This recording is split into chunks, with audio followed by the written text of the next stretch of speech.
Bem-vindos, ouvintes do podcast EPL. Hoje é o episódio 5 e nós vamos falar sobre o fim do embargo de Cuba para os Estados Unidos. Eu sou Rafael Bolsoni e trago hoje como convidado o Gabriel Francisco. Fala aí, Rafael. Fala, galera. E o Lucas Borges. Opa, bom, e aí, pessoal, tudo bem? Tudo bem, Rafael? Tudo bem? Eu queria agradecer de novo a oportunidade de participar e vamos aí debater mais um assunto polêmico, né?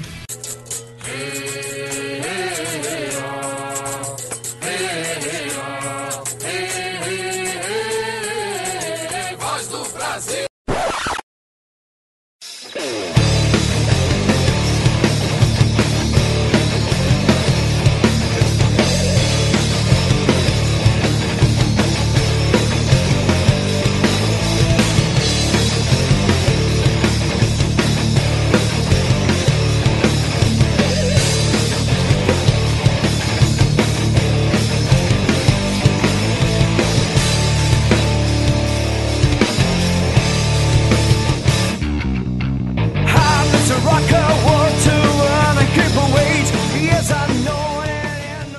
Bom, então hoje a nossa conversa vai começar. O nosso primeiro assunto, vamos falar sobre a Cuba. Qual é, na visão de vocês, a causa da miséria de Cuba? Se é o embargo, se não é o embargo, qual vocês acham que é o motivo? Olha, Rafael, essa daí é uma pergunta polêmica, né?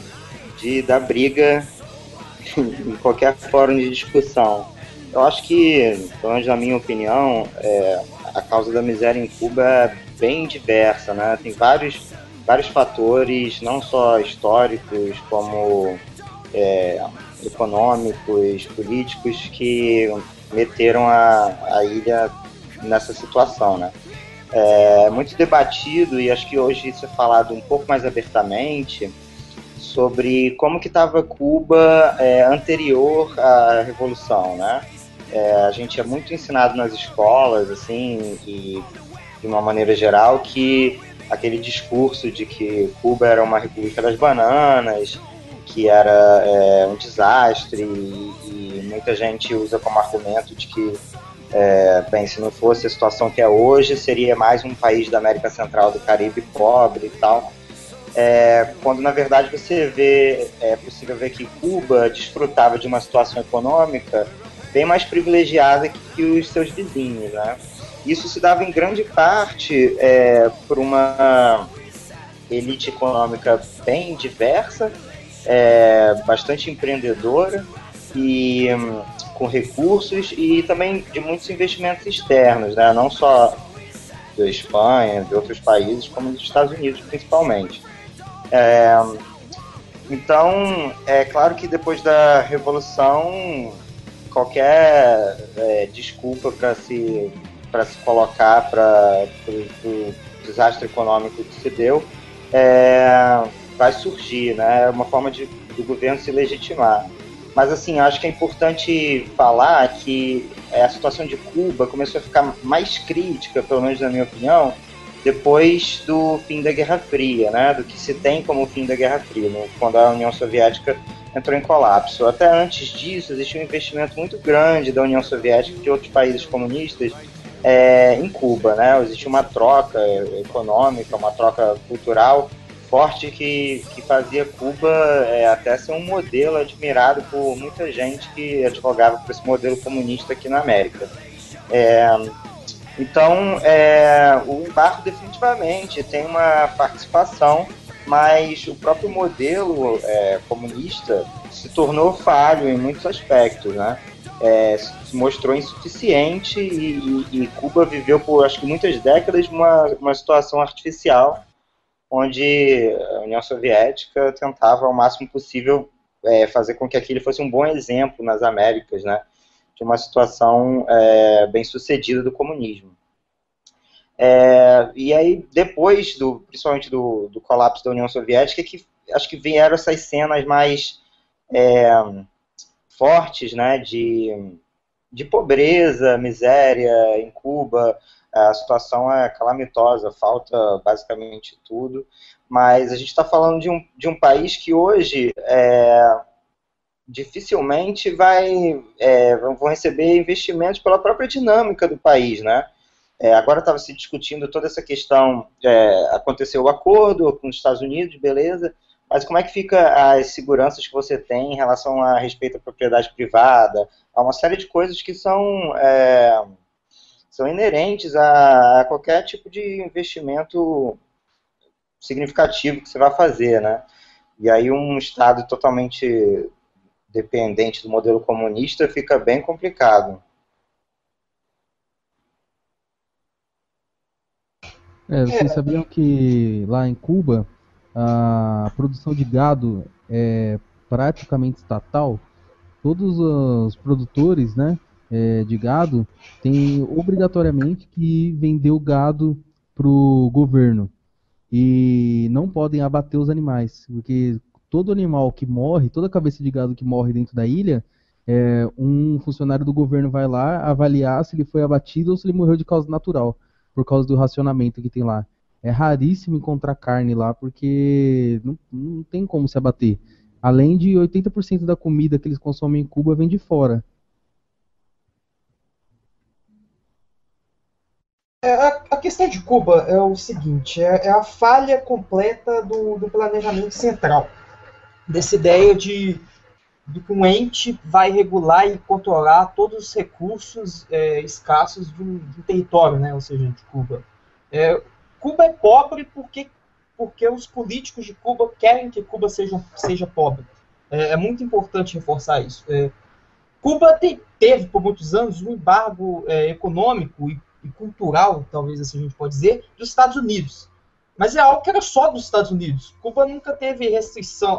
As restrições em relação à Europa, à Ásia, não eram consideráveis, não era um acordo que vinha deles, a entrada de produtos de outros lugares do planeta era vetada pelo próprio regime comunista cubano. Ou seja, Cuba poderia ter carros alemães, poderiam ter tecnologia chinesa, celular japonês, não poderia ter produtos manufaturados norte-americanos.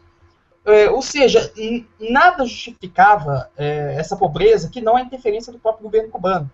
E mais do que isso, o governo ele falhava miseravelmente na ideia de tentar gerir todo o sistema do país sem permitir a entrada de capital estrangeiro. Ou seja, naquela ideia de vamos tornar inimigo o comércio internacional, são os nossos inimigos, e acabava ignorando o principal fator de recurso, uma ilha que é complicado ter um mercado interno.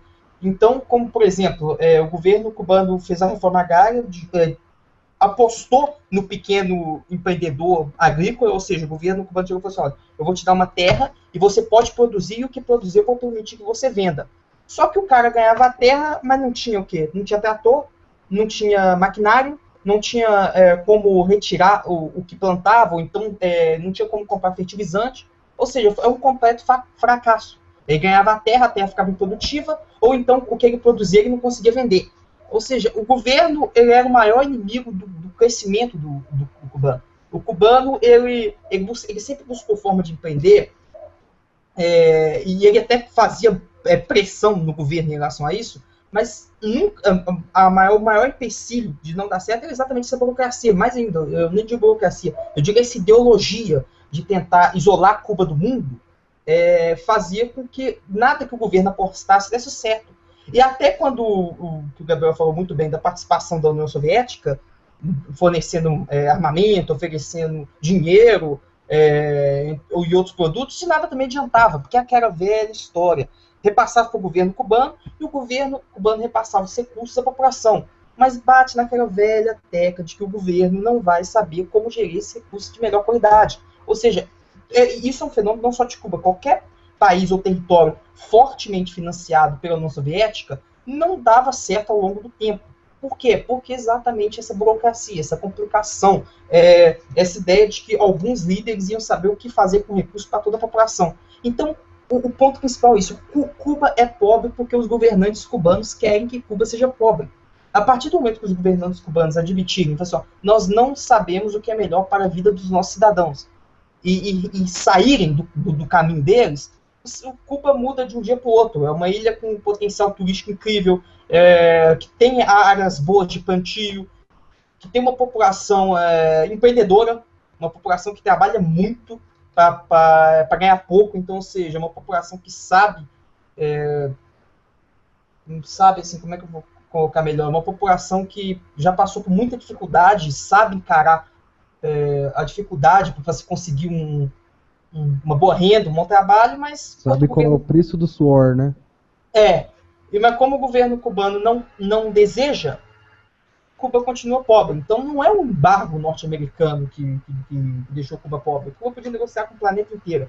O governo cubano não quer que os cubanos negociem com o resto do mundo. Isso é um fato. O cubano quer. Vamos lembrar disso. O cubano quer comprar o produto da Alemanha para a terra dele, para ajudar ele a plantar. O cubano que quer vender o produto japonês. O cubano que quer vender o produto norte-americano. É o governo cubano que não quer. Isso é muito importante diferenciar. Uma coisa também muito importante que tem em Cuba, lá as pessoas não têm segurança com a propriedade privada. Então elas não têm incentivo para cultivar, não têm incentivo para melhorar a sua propriedade, porque a qualquer momento o governo pode decidir que ali é uma área estatal e remover aquelas pessoas dali. E além disso, tem leis dentro de Cuba que proíbem o lucro. Então, se você tiver uma loja, um comércio, uma indústria que o governo acha que você está lucrando acima do que ele esperava, ou acima do que ele acha que é devido, ele simplesmente vai lá e te obriga a colocar o preço que o governo acha que é o certo. Pois é, e justamente esse planejamento central, é engraçado a gente ver esses exemplos, porque dá para a gente tirar várias lições para a nossa realidade, né? Eu acho muito interessante essa contradição não, mas quando você contrapõe um desenvolvimento através do Estado e a liberdade, né? Até que ponto, e às vezes você tem exemplos reais em que você consegue o Estado consegue um desenvolvimento maior do que, enfim, mas será que você está disposto a abrir mão da sua liberdade, né? Então, assim, em Cuba é muito isso, assim, acabou que eles não ficaram com nada, né? Nem com a liberdade, nem com o desenvolvimento, ficou um desastre completo. E que nem o Lucas falou, muito bem colocado, sobre a população de Cuba, que é uma população muito capitalista, assim, na sua raiz, eu acho. Eu não sei, eu não posso falar com muita propriedade sobre os cubanos que lá estão agora, mas a verdade é que uma das maneiras de conhecer Cuba, isso é uma coisa que eu acredito, assim, eu acho que um país, ele não se faz só dentro das suas fronteiras, né? Principalmente nesse paradigma do Estado Nacional, você tem uma nacionalidade, você tem um povo, né, que pode aí estar atrelado a uma nacionalidade, ou uma etnia, não importa. No caso de Cuba, como é um país americano, está muito ligado à nacionalidade, né? E uma nacionalidade que transborda o país em si, a ilha em si. E hoje milhões, você tem como ver Cuba fora de Cuba. O que eu quero dizer é que você tem milhões de cubanos que não moram mais em Cuba, que foram embora de lá, seja conseguiram fugir, foram, enfim. E o principal local, eu acho que é a Flórida, sem sombra de dúvidas. E é interessante você ver que a Flórida foi um ponto de desenvolvimento absurdo nos Estados Unidos e que se deve muito aos cubanos, mas muito mesmo. Miami é a cidade que e a Flórida é o estado que se não me engano, é o quarto estado mais rico dos Estados Unidos, depois da Califórnia, Texas e Nova York, em grande parte pelos cubanos, porque eles saíram de lá com a mão na frente e outra atrás e construíram seus negócios em Miami, construíram seus negócios na Flórida. E eles tinham muitos negócios de empresas de navegação, empresas de comércio exterior, e eles montaram tudo em Miami, ou seja, eles tinham as conexões para a América Central, Caribe e América do Sul. E não é à toa, não é uma coincidência, não é só uma questão geográfica que Miami se tornou, entre aspas, a capital da América Latina. Os cubanos transformaram Miami num nó no nó de uma rede de relações econômicas ligando toda a América, né? E aí eu acho que é um excelente exemplo para você ver como é que a gente pode falar, de uma mão de obra desperdiçada, uma população desperdiçada. Olha só o quanto eles produziram e olha só o quanto eles transformaram quando eles encontraram um solo propício, né? Ô Gabriel, a pergunta que fica é simples. Qual é o embargo americano sobre os cubanos na Flórida? Ou seja, quando o cubano é livre para negociar, o cubano é livre para reter em sua mão o resultado do seu trabalho, olha como é que os benefícios na vida dos cubanos muda totalmente, né? Você vê que você pegar o PIB, comparar o PIB, a qualidade de vida dos cubanos na Flórida, o cara que fugiu, chegou, pisou nos Estados Unidos sem ter assim, onde comer, começou exatamente do zero. E você olha o PIB da galera ali, você vê a renda per capita, compara com o cubano, dentro de Cuba você vê o governo cubano, melhor ainda, o governo americano, os Estados Unidos conseguem cuidar ou então oferecer uma condição de vida infinitamente melhor aos cubanos que o próprio governo de Cuba. Ou seja, parece até eu acho que o embargo, essa propaganda anti-imperialista, né, que o governo cubano faz, é mais assim, talvez um pouco de inveja, né, porque os seus cidadãos só conseguem uma vida de qualidade fora de Cuba, o que é uma completa vergonha para o governo cubano. E é interessante, até pegando agora o que eu tinha falado, a citação do João Pereira Coutinho, ele fala o seguinte, o embargo americano existe, sem dúvida, e deve ser condenado pelo seu óbvio anacronismo. Mas é preciso acrescentar a segunda parte da frase. Só existe o embargo americano. Que o mesmo é dizer, todo mundo que é mundo mantém relações com Cuba, e nem assim a ele se converteu em uma espécie de Suécia do Caribe. Então é bem por aí mesmo, né? Aquele negócio que a gente está na hora de mostrar que o verdadeiro mal de Cuba é o governo cubano e que precisa urgentemente mudar sua filosofia. Um dado interessante que eu vi aqui sobre Cuba, antes da queda do embargo, é o seguinte: Cuba, proporcionalmente, ela tem um comércio exterior maior do que o Brasil. Vocês sabiam disso? Que para exportações de bens e serviços era 20% do PIB, e importações eram 19%. E no caso do Brasil, para comércio exterior, né, para exportações, era 15%, e para importações, 13%. Olha que interessante, né, esse dado. Com certeza, Rafael. E até como eu falei, né, mostra muito a vocação da ilha para o comércio exterior, para as trocas, para a interação. E aí tá, eu acho que a beleza um pouco do comércio e nesse sentido, das trocas. A economia, quando a gente está falando disso, não é só questão monetária, né? Existe toda uma troca cultural que acontece. Cuba vive uma situação em que não existe e agora pulando mais para o lado cultural, não existe uma diversidade cultural, é tudo vindo do Estado. Na época que tinha a União Soviética, vinha da União Soviética, uma parte da população sabia russo, sabe? Uma coisa totalmente escolhida de cima para baixo, não vinha naturalmente das relações que as pessoas mantinham com os países vizinhos, com as comunidades vizinhas, com o que elas sentiam, o que elas queriam fazer. Então era um grande projeto estatal, né? Era uma decisão de cima para baixo. Imagina, as pessoas numa ilha no meio do Caribe aprendendo russo, sabe? Qual o cabimento dessa situação? Só mostra o quanto abrir mão da liberdade, no caso dos cubanos é importante deixar claro que eles não abriram mão, isso foi muito imposto, né? É lamentável.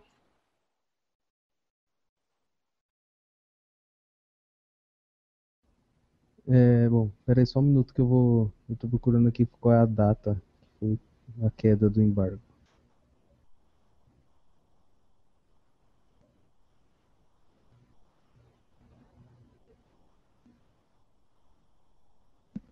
Não tô achando. Eu queria acrescentar uma outra coisa também, que é interessante a gente ver como a intervenção do Estado em todas as esferas ela é um pouco complicada. não só o Estado cubano, mas falando dos cubanos, novamente, dos cubanos na Flórida, o Estado americano também ele teve uma participação muito forte, né, na maneira que essa população entrou nos Estados Unidos e etc. E tal. E os cubanos sempre tiveram privilégio de imigração para os Estados Unidos, né? Aí eu não vou saber aqui falar nessa história de 57 anos, como que era para cada país, mas é fato que os cubanos tinham muito menos burocracia para ganharem um green card, um passaporte americano. Tinha até uma amiga que morava numa época, morou uns anos na Flórida, né? E aí ela falava que queria ser cubana, porque os cubanos, assim, no estalar de dedos, já estavam com passaporte, já estavam com tudo. E o quanto isso foi importante para eles desenvolverem, né? Porque se você está num local que você tem todos os direitos iguais, você é livre por completo, aí você pode empreender muito mais, você pode investir muito mais.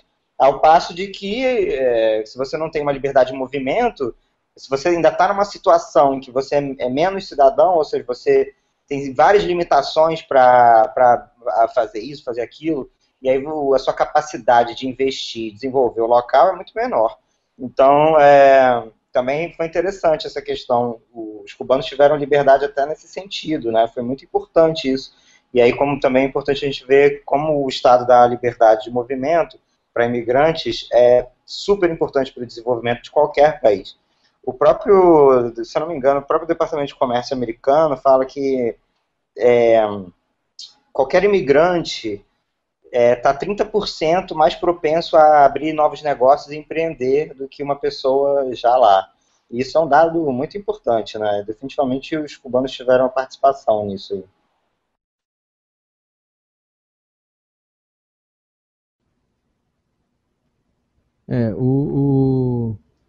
Bom, no dia... Calma aí. Aqui. No dia 17 de dezembro de 2014, o parlamento cubano e Washington decidiram que iria cair, né, ter uma queda do embargo. E aí eles colocaram algumas medidas para flexibilizar isso daí, que é o seguinte: o restabelecimento das relações diplomáticas entre os dois países, eles iriam facilitar viagens de americanos para Cuba, porque de Cuba para a América, né, ou para os Estados Unidos já era facilitado, né, de certa forma. A autorização de vendas e exportação de bens e serviços dos Estados Unidos para Cuba, a autorização de norte-americanos importarem bens de até $400 de Cuba, e o início de novos esforços para melhorar o acesso de Cuba à telecomunicação e internet. E que recentemente a gente até viu que a primeira internet Wi-Fi de Cuba, que eles instalaram lá no centro da capital, com internet de 1 megabyte por segundo, né?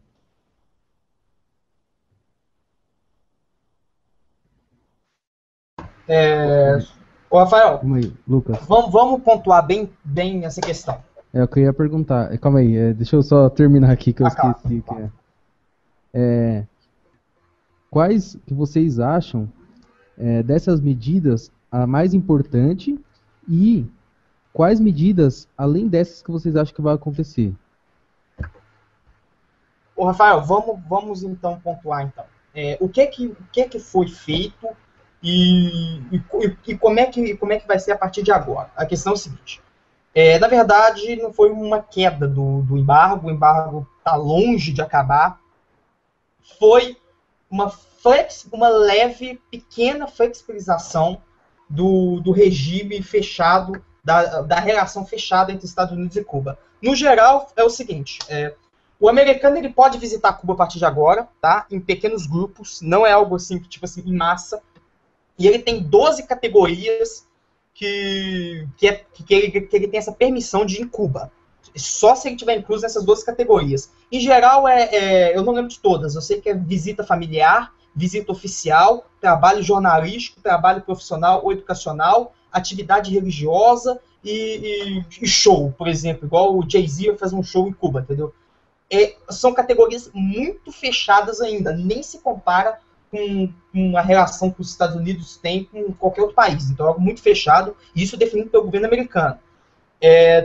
Também ele pode usar cartão de crédito em Cuba agora também. Igual você já citou, ele tem direito a $400 de importação de bens cubanos, e incluído desses $400, $100 por pessoa para tabaco e produtos alcoólicos. Sobre a questão de enviar dinheiro, os cubanos, o americano ou os cubanos que moram nos Estados Unidos pode enviar no máximo $2.000 a cada 3 meses, se não me engano, com um adicional de 500. Não. Antigamente era $500 a cada 3 meses, agora é $2.000. Deixa eu ver. Mas, no geral, ele também pode exportar, as companhias americanas podem exportar telefone, televisão, memória, e outros equipamentos para Cuba.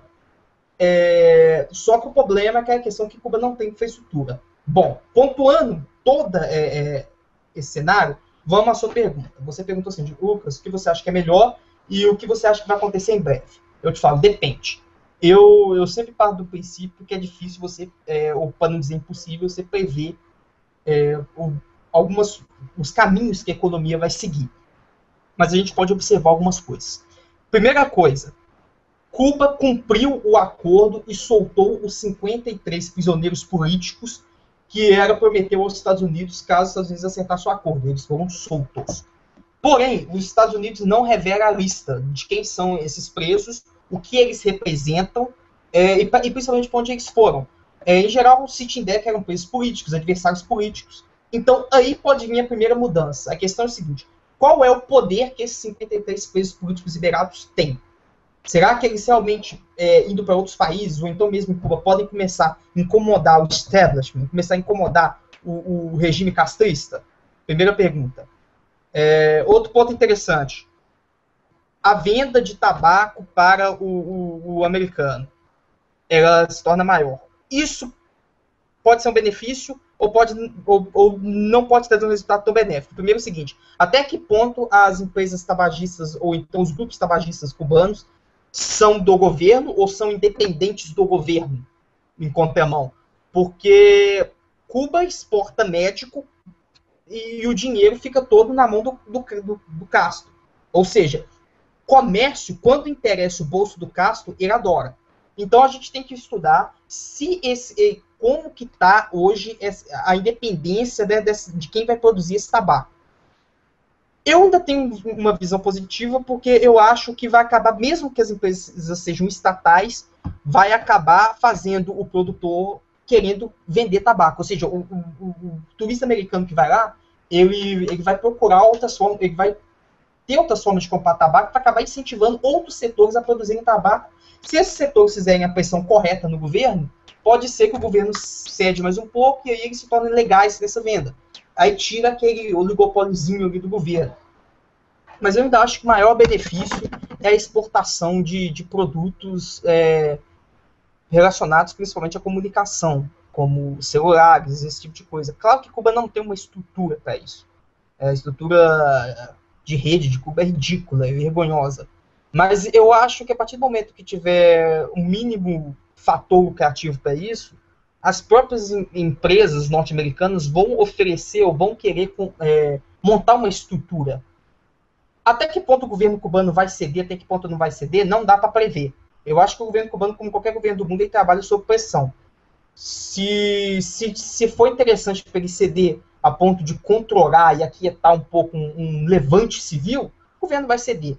E a partir do momento que o governo cede para que empresas de infraestrutura, empresas de rede internacionais se instalem em Cuba, mesmo de forma precária, o acesso à informação se torna mais dinamizado.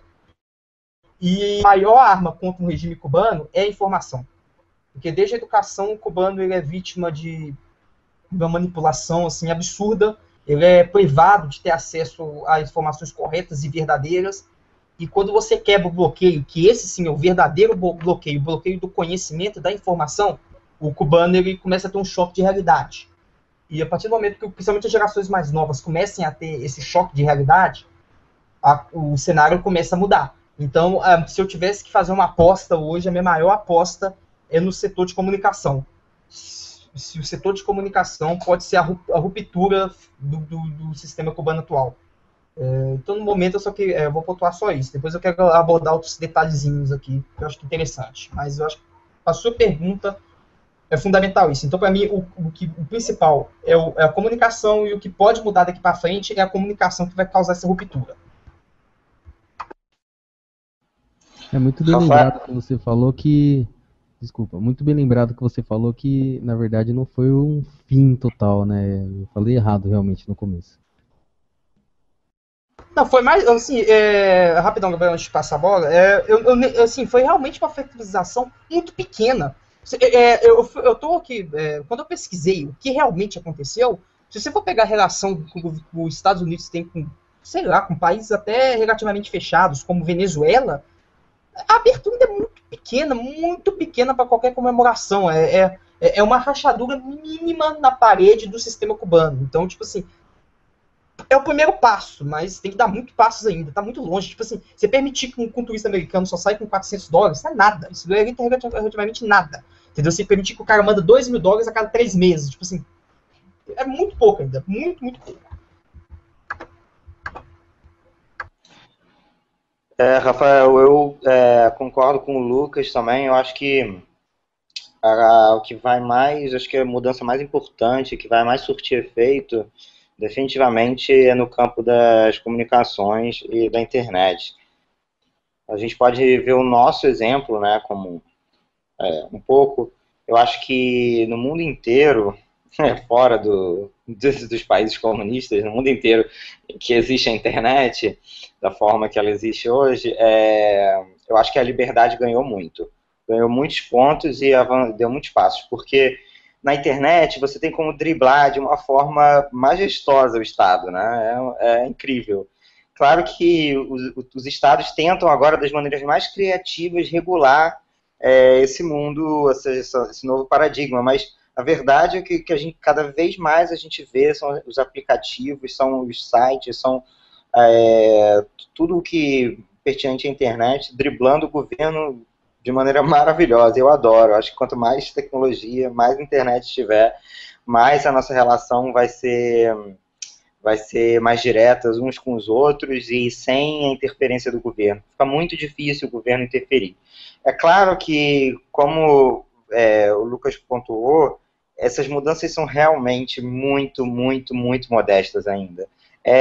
Coisa ainda, são os primeiros passos, né? Está engatinhando. Então, não dá para a gente falar que ano que vem, nos próximos anos, Cuba todo mundo vai estar com smartphone, aplicativo, vai usar Uber para driblar o monopólio dos táxis, entendeu? Não, acho que não vai ser, vai demorar um pouco, mas assim, eu acho que já é um passo.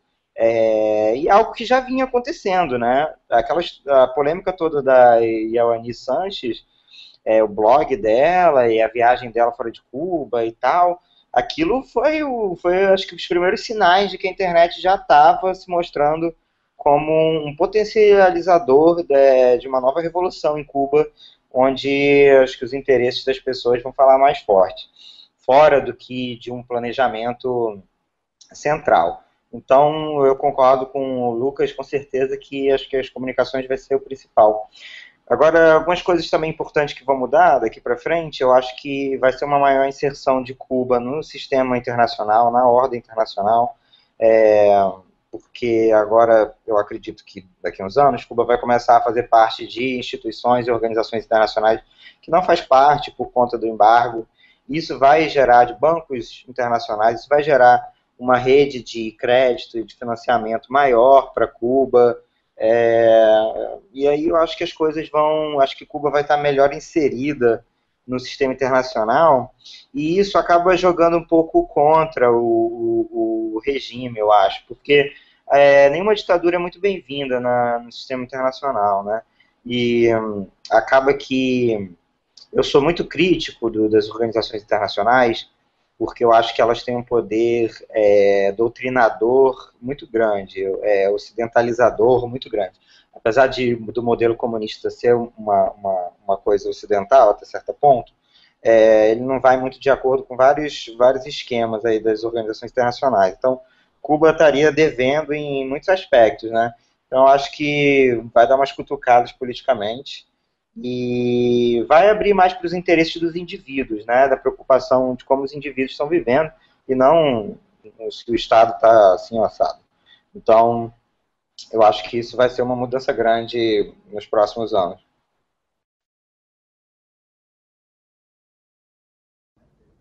Espera aí, só um minutinho.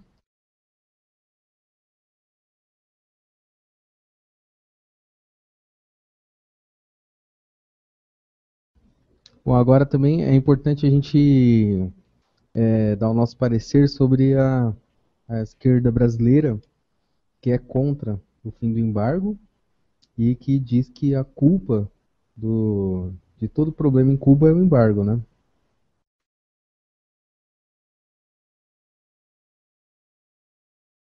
Além deles defenderem uma ditadura que matou 78 milhões, mais ou menos, aí. Ou 78 mil, desculpa. Matou 78 mil pessoas em 60 anos de ditadura. E é a mesma esquerda que reclama da ditadura aqui no Brasil, que em 21 anos matou um pouco mais de 400 pessoas. Ô, Rafael, é simples. O cara que é de esquerda, ele tem uma característica muito simples de identificá-lo. Ele não sabe absolutamente nada sobre economia. A principal, se eu tivesse que definir um marxista, é exatamente isso, era não entender de economia. O cara é tão patife, chega a ser tão engraçado, que ele se contradiz o tempo inteiro. Ou seja, vamos supondo de uma premissa falsa que realmente o que causa a pobreza cubana é o embargo americano. Ou seja, ele está afirmando que o problema da economia de um país é a ausência de interferência do mercado externo, do mercado internacional, da tal especulação neoliberal. Ou seja, o cara se contradiz o tempo todo, não dá nem para você contra-argumentar, isso é você rir do cara. Então, beleza, o problema é o embargo. Então, o problema de Cuba é a falta de comércio, o problema de Cuba é a falta do empreendedorismo internacional. É espetacular, o cara tá mais perdido que barata tonta, ele não sabe nem o que tá fazendo direito. Beleza, aí dá vontade de rir. Dá vontade de rir e a gente não ri de dó. Isso daí é um problema. A esquerda brasileira tem esse fascínio com Cuba, né? Eu acho que a esquerda brasileira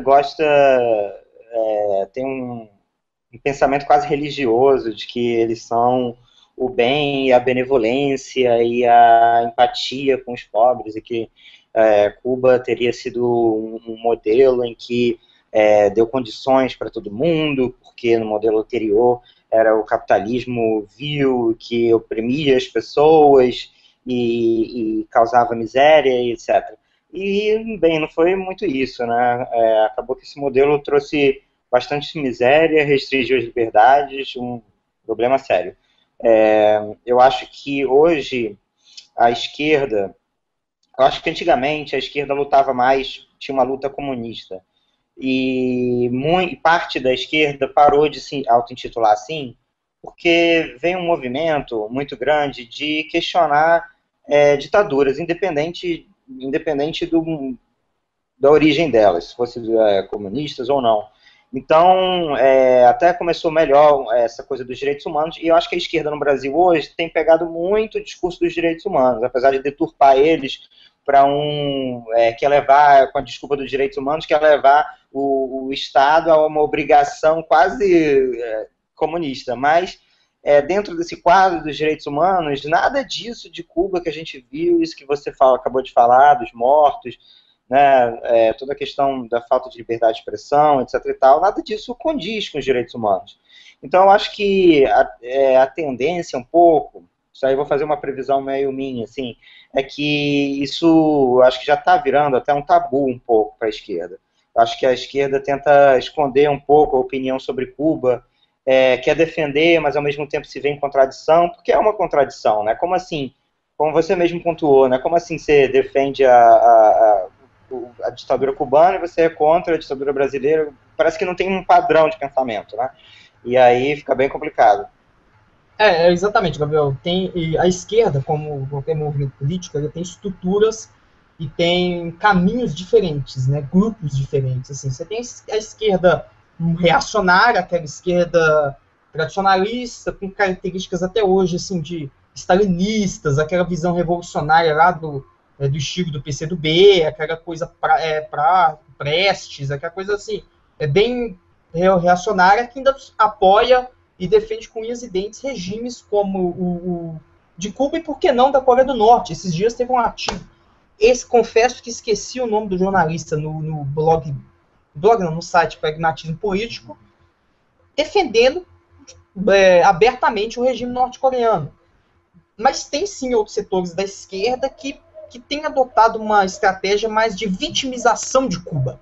É como se o cubano fosse vítima do embargo, que o Fidel é um cara que ele cometeu erros, mas nós precisamos analisar a área humana do governo dele, que é aquela suposta alto investimento na saúde, aquele suposto alto investimento na educação, que não é verdade. Mas então existe o que eu vejo hoje na esquerda, um pouco dessa mudança que, igual eu te falei, é uma mudança hipócrita, com a ideia de que Cuba é vítima dos acordos internacionais. O cubano e Cuba é uma peça, é um player na mão dos grandes jogadores internacionais. O que, igual eu falei, é uma grande barreira. Ou seja, você está falando que o problema de Cuba é a falta de comércio. Você está falando que o problema de Cuba é a falta do investimento estrangeiro, da multinacional norte-americana. Isso é ridículo. Isso assim, o cara não se sustenta. Mas igual eu te falei, essa esquerda, eu não vou dizer moderada, eu vou dizer esquerda colorida, né? Porque diz que existe direita colorida, eu vou chamar de esquerda colorida, que é a esquerda menos de revolução camponesa, mais do PSOL, essa galera. Eles tentam meio uma rota de fuga para tentar afastar dessa esquerda reacionária, mas também não apertar a mão e ter que admitir, ter que ceder que os liberais estavam certos sobre Cuba, para variar. Então eles estão patinando, eles vão patinando ali, tentando achar um cantinho. Então eles estão nessa, assim, que Cuba é um governo humano, mas que cometeu erros e que é vítima de um grande sistema internacional, ou seja, uma grande contradição. Então eu acho que dá para você sentir a diferença entre as duas esquerdas, como abordar sobre Cuba. E a esquerda reacionária mesmo é aquela, que tem que ter revolução, tem que fuzilar quem é contra a revolução proletária, o regime está certo, entendeu? Tem que apoiar, tem que ser a ditadura do proletário, por aí vai embora. A esquerda reacionária, essa ainda bem em processo de extinção, mas ainda tem seus núcleos bem firmes. Lucas, você me lembrou das eleições, né? A Luciana Genro eu achava engraçado que a esquerda pirava com ela e, meu Deus, e aí quando ela foi no programa do Gentili, ela falou que deturparam as ideias de Marx, que nenhum regime acatou as ideias do Marx. Quer dizer, é uma contradição constante. Logo depois saiu uma foto dela fazendo um movimento com o braço, né, em Cuba, ali naquela praça que tem uma imagem do Che Guevara no prédio. Pô, se você sabe de todas essas atrocidades, inclusive as atrocidades humanitárias do Che Guevara, que foi um cara assassino, essa foto, no mínimo, é de muito, muito mau gosto em relação a todas as pessoas que sofreram com isso, né? Gabriel, exatamente o que você falou, que é muito interessante, essa diferenciação. Por exemplo, o próprio regime cubano, em si, ele entrou nessa onda, nesse processo de transição da esquerda. O regime cubano, ele é caracterizado, como você mesmo falou, pelo Che Guevara, pelos irmãos Castro, é uma esquerda à moda antiga, tá? É uma esquerda preconceituosa, uma esquerda que nitidamente selecionava. Che Guevara achava os negros preguiçosos e folgados. Che Guevara executava homossexuais. Fidel Castro prendia homossexuais. Só que com o tempo, os caras não são bobos. Quem está no poder não está ali brincando. Principalmente com a ruptura da União Soviética. O Gorbachev, eu acho que é um bom exemplo da ruptura da esquerda. Eu acho que não foi só o muro de Berlim que caiu. A esquerda teve uma ruptura com o Gorbachev, com aquele pessoal ali, depois veio o Chomsky. O que é muito importante? O próprio regime castrista, ele percebeu que ele tinha que mudar o discurso dele. Ele tinha que meio que, tipo assim, não, a gente não... Não, peraí. Não, os gays não tem que ser fuzilados. Não, desculpa, gente, foi mal. A gente está aceitando os gays. É a comunidade conservadora, evangélica, norte-americana que rejeita os gays. Os cubanos são amigos dos gays. Aí começou a dar cabo pro gay.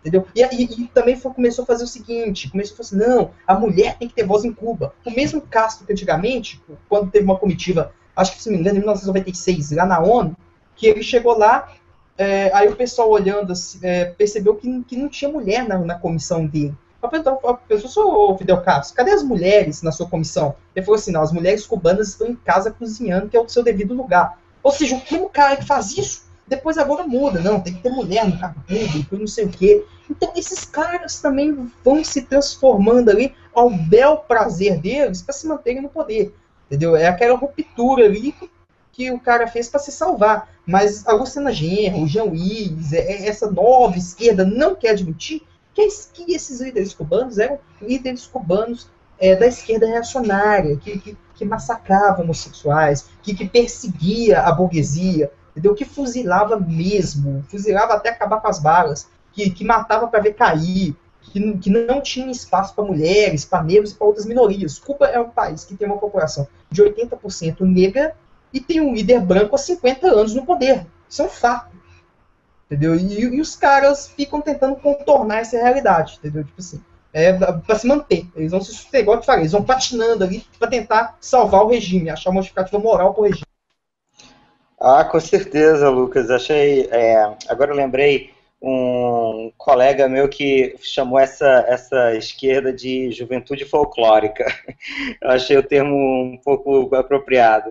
Mas é engraçado como eles vão se apropriando de algumas coisas e justificando, né? Como se, novamente, sempre essas ideias socialistas fossem o bem. É quase uma ideia cristã de céu contra o inferno. É uma coisa assim, é quase uma seita, se você parar para pensar. E eu concordo absolutamente com você sobre todas essas tuas reflexões sobre o governo cubano, e agora está muito, muito em voga nessa esquerda a ideia das minorias, falar das minorias, trazer a politização de raça, de sexualidade, está muito, muito forte. Eu acho uma discussão que é importante, apesar de eu não concordar com a visão deles, mas, e aí essa contradição fica latente, né? Você mostrou aí exemplos claros, onde isso não era uma realidade. Inclusive, Cuba criminalizou todos os movimentos, todas as associações negras que existiam no país, e o Castro, em determinado momento, falou que esses movimentos eram racistas e que a cor de Cuba era a cor cubana.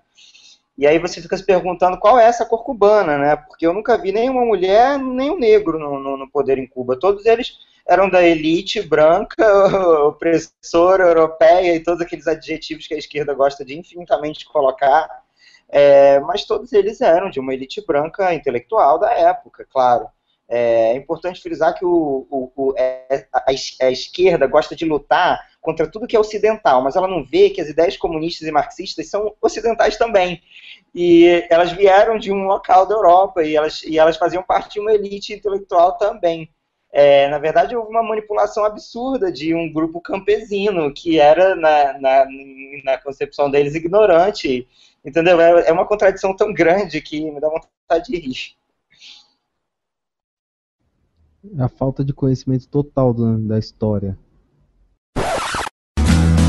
Once an honest man could go from sunrise to its set without encountering agents of the state or government. But a sorry cloud of tyranny has fallen across the land, brought on by the hollow men who did not understand that for centuries our forefathers have fought and often died to keep themselves unto themselves, to fight the rising tide. That if in the smallest battles we surrender to the state, we enter in a darkness whence we never. Bom, pra gente finalizar então, eu gostaria de saber com vocês qual que vocês acham que é o futuro? O que vocês imaginam que vai acontecer? Como vai ser Cuba daqui a 50 anos? Eu vou falar aqui, só fazer uma conclusão, Rafael. porque realmente eu já está chegando a hora do Hangout, o coordenador já está até me cobrando. Eu vou falar assim, sobre Cuba bem simples. Eu não sei como é que Cuba vai ser daqui a 50 anos. Acredito num cenário muito mais positivo que atual, mas eu quero levantar algumas questões que foi o grande... o ponto que foi muito levantado após essa decisão de flexibilizar a relação entre Estados Unidos e Cuba. Teve depois que logo saiu isso, teve uma histeria muito grande de vários setores políticos, tanto nos Estados Unidos, onde ocorreu o fato, e no Brasil. O que me incrivelmente surpreendeu foi a notícia teve uma repercussão grande. Eu não achei que teve uma repercussão tão grande assim. Foi capa da Veja, eu não achei que a coisa tomaria tal proporções. Eu achei, na minha opinião, o brasileiro já não tinha tanto interesse nisso. Mas me surpreendeu, e muito assim, de até pensadores, eu vou classificar assim, ou então escritores ou comentaristas liberais e conservadores, tanto no Brasil quanto nos Estados Unidos, uma visão contrária a essa flexibilidade. E eu queria assim, terminar minha participação aqui hoje no Hangout querendo fazer um contraponto a isso, que eu acho muito importante levantar a mão, mostrar um lado contrário a quem está com uma visão negativa sobre isso. As pessoas disseram, em geral, eu percebi isso muito, principalmente de certas alas conservadoras, que a flexibilização das relações facilita a manutenção do regime. Ou seja, a partir do momento que os Estados Unidos e Cuba flexibilizam a relação, aumenta o fluxo econômico do país, aumenta o fluxo de capital, ou seja, aumenta com certeza alguns índices de qualidade de vida, aquieta a população, o regime se mantém estável, então o regime consegue recursos para se manter estável. Eu acho que a gente está vendo isso pelo lado errado. A gente tem que começar a não prestar atenção no regime, a gente tem que começar a prestar atenção nos cubanos. O regime cubano, e eu creio que como qualquer regime socialista, ele ganha força quanto pior a situação está. Essa é a grande verdade. Melhor do que ninguém, regimes totalitários conseguem distorcer a verdade e colocar a culpa nos outros. E quanto pior for o acesso à população à informação, melhor essa mentira é vendida. Por isso que o Maduro está no poder até hoje, com a Venezuela completamente rachada. Por isso que o Chávez se sustentou. Por isso que a Kirchner está na Argentina. Porque esses caras, eles se produzem no desastre. Esses caras se produzem quando a situação é péssima. Porque eles conseguem controlar a informação, eles conseguem blindar o acesso ao conhecimento. O regime cubano, por mais de 50 anos, manipula completamente o sistema educacional do país. Se você tem um artigo muito bom do Spotnik sobre... eu acho até interessante colocar depois do link, sobre a educação cubana, é um sistema de manipulação que faz inveja no George Orwell. É coisa de louco. E o cubano, ele não, ele mesmo sob essa forte pressão, ele já se revolta contra o governo. Ou de várias manifestações que são duramente contidas, como a própria fuga de capital e de pessoas indo para a Flórida, indo para outros países latino-americanos. E a partir do momento, quando você flexibiliza isso, igual a gente já falou antes, a informação chega. O capital chega. Gente, sem capital, é por isso que Marx usou o termo capitalismo. Sem capital, não tem recurso, não se produz recurso. Você não gera trabalho. Você não consegue empreender, você não consegue pegar da sua ação, a sua ação individual, e a partir dali oferir renda. Então, a partir do momento que vai se flexibilizando, a vida dos cubanos melhora. Se a vida do cubano melhora, isso é uma conquista, uma real conquista da dignidade humana, uma real conquista dos direitos humanos. Então, o que eu convido a quem não concorda com a flexibilização do regime, a olhar para os cubanos e não para o regime. Se os cubanos estão melhorando de vida, a situação do país vai melhorar. Muita gente usa como exemplo a China, que a China abriu o mercado relativamente, mas o Partido Comunista continua no poder. Sim, o Partido Comunista continua no poder, só que você não tem 30 milhões de pessoas na China morrendo de fome. Isso é um fato. Na década de 80, 70, na década de 80 não, mas 70, 60, 50, China foi vítima os chineses foram vítimas de um genocídio alimentar, o maior da história da humanidade, por sinal. Quem que Quem hoje está morrendo de fome? Ok, o partido continuou, mas o partido teve que ceder. O Hong Kong agora teve greves gerais, os estudantes entraram em protesto, querendo um regime mais democrático. Na época de Mao Zedong, qual que você acha que seria a consequência? Tiro! Os caras seriam fuzilados. Ninguém morreu, ninguém foi executado. Claro que o regime chinês ainda comete vários crimes contra a humanidade, vários atos que vão contra os direitos humanos. Mas quando você faz um comparativo de qualidade de vida, de liberdade de expressão, de dignidade humana, a diferença é colossal. Se a ilha, agora sim, voltando à sua pergunta da previsão, talvez daqui a 30 anos o Partido Comunista Cubano esteja no poder. Tudo bem, mas se Cuba seguir a linha que o governo chinês tem caminhado de abertura econômica, a gente vai conseguir, pelo menos, que é talvez a nossa grande luta, é melhorar a vida dos seres humanos em Cuba. Gente, o regime ficou fechado por 50 anos, eles não caíram, não funcionou. Entendeu? Eu acho que talvez o Marco Rubio, eu vejo que eu vendo outras áreas conservadoras dos Estados Unidos tem tentado levantar contra isso, nessa questão de que Cuba não respeita.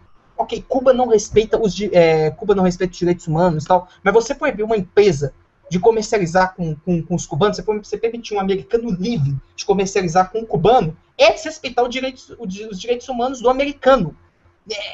No meu ponto de vista, é inconstitucional para a gente conversa. É inconstitucional você proibir uma empresa norte-americana de negociar com um cubano. Eu acho que vai contra os princípios basilares do próprio Estados Unidos. Eu concordo no ponto quando dizem que o Obama precisa obedecer os seus limites. Eu acho que ele não pode também sair decretando isso, uma decisão que é do Congresso. Eu acho que também essa iniciativa tem que vir do Congresso. Eu sou pontual com isso, porque eu acho que dá esse poder para o Obama, por mais que o decreto seja positivo, ele vai fazer um decreto positivo e 500 negativos. Entendeu? Principalmente a ala dos democratas que ele vem. Então eu concordo, essa crítica eu acho justa, que o Obama não deveria estar lançando decreto por aí, que deveria partir do Congresso a decisão, porque a lei foi auferida no Congresso. Então eu concordo que também tem que ter um sistema legal para se obedecer.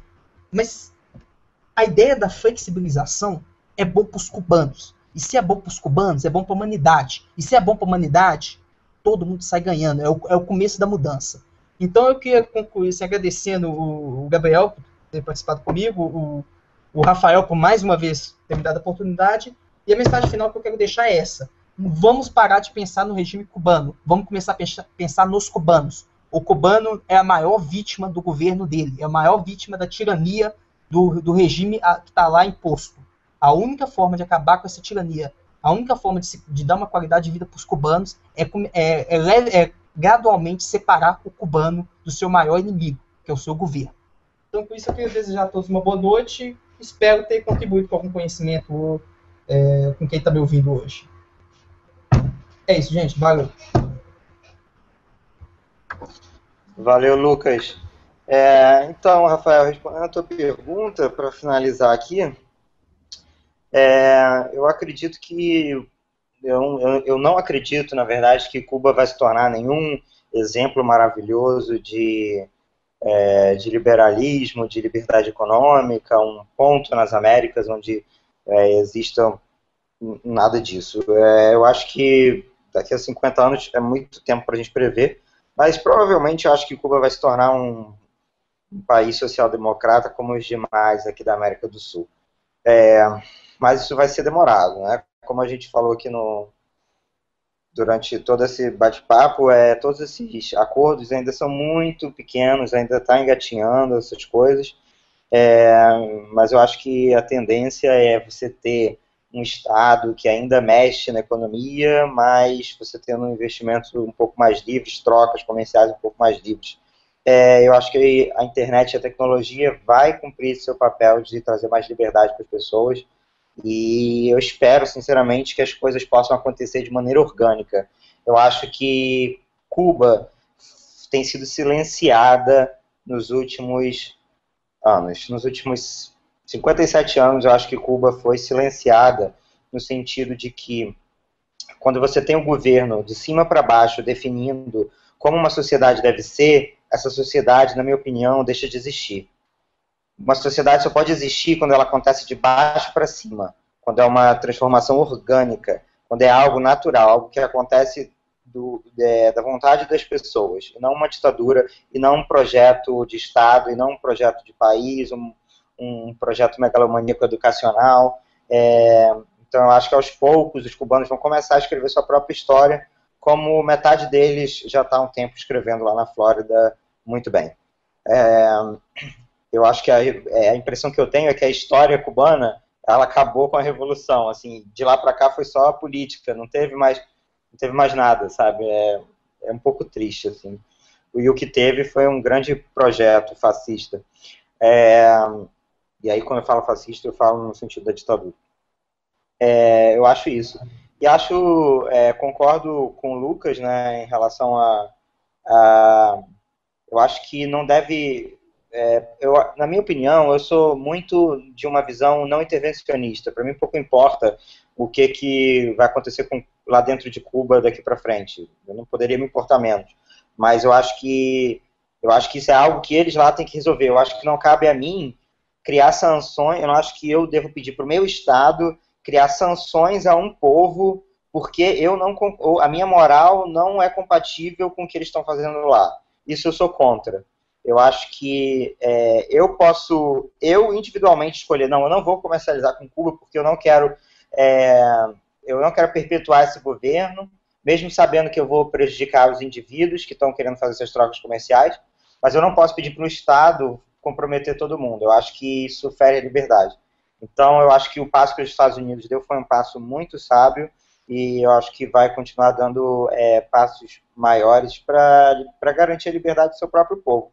Para mim, pouco importa eu não acho que existe uma missão para tirar os cubanos daquela situação. Isso é um pouco a minha visão, porque aí você começa a entrar em mini-ditaduras, sanções, e isso sempre acaba prejudicando o indivíduo. Antes de prejudicar o regime, ele vai prejudicar o indivíduo, ele vai trazer pobreza, vai trazer desemprego. Então, essa é a minha visão. Queria agradecer ao Lucas pelo bate-papo, foi muito bom. Queria agradecer a você, Rafael, por ter convidado. E é isso aí, vamos ver o que acontece e continuar lutando pela liberdade. Uma boa noite para todo mundo. Bom, os ouvintes, não esqueçam de assinar o nosso canal no YouTube, aí embaixo, se vocês tiverem gostado aqui do nosso podcast. Também avaliem com 5 estrelas lá no iTunes, é muito importante para nossa divulgação. E não esqueçam de curtir nossa página no Facebook, Podcast EPL. Muito obrigado e até o próximo episódio. Tchau! Se hoje é o Dia das Crianças, ontem eu disse que o Dia da Criança é dia da mãe, do pai, das professoras, mas também é o dia dos animais. Sempre que você olha uma criança, há sempre uma figura oculta, que é um cachorro atrás.